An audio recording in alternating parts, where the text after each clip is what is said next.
একটা সুন্দর গ্রামের নাম ছিল শালবন।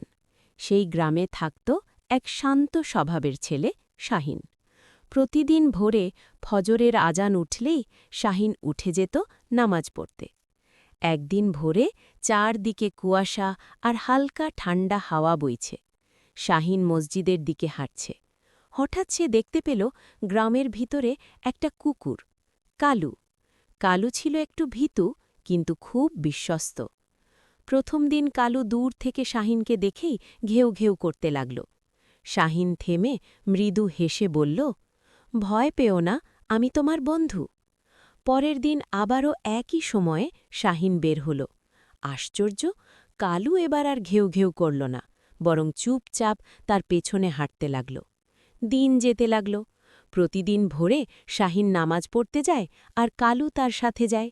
গ্রামের মানুষও এই দৃশ্য দেখে অবাক হয়ে গেল।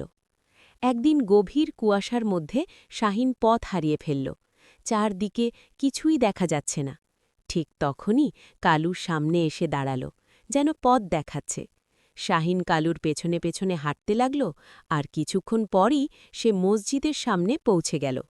সেদিন শাহিন বুঝল, এই ছোট্ট প্রাণীটা শুধু কুকুর না, একজন সত্যিকারের বন্ধু।